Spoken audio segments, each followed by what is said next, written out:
lagyan din natin ng magic sarap. At saka pork cube. O, bibisan muna natin ito hanggang mag-brown yung karne.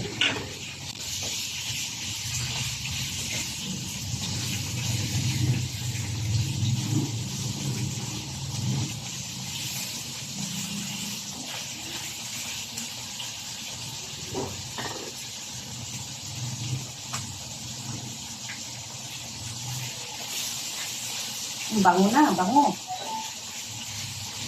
Puro gulay na lang kami ni Bunso ngayon. Pero may baboy naman, oh, dami pa.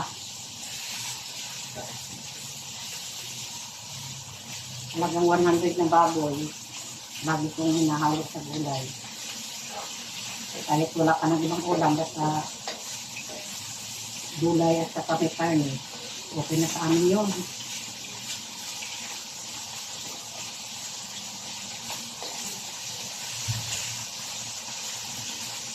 Pag nag-brown na siya, lalagay na natin langka.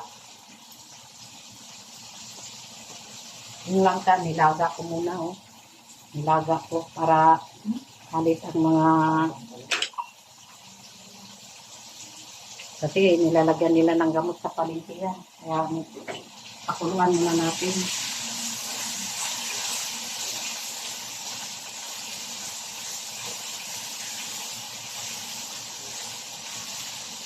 Oh, naging brown na siya, oh. Pa-brown-brownin natin na maigi para ano. Yummy, yummy.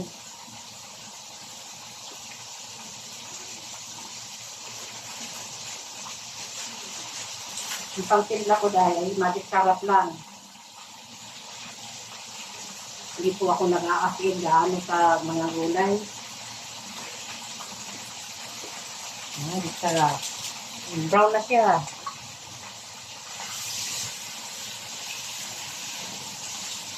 Brown na rin. Oh, brown na siya. Nalagay na natin yung langka.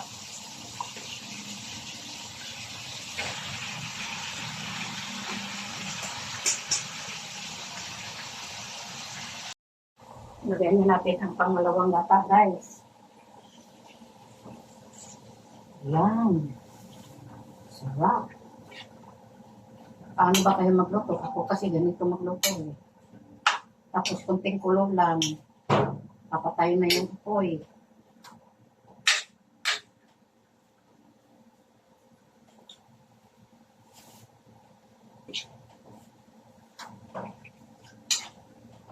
Oh, okay, bango-bango. Ginakaang langka. Ayan po. Ang bango. Kain na po tayo. Thank you for watching.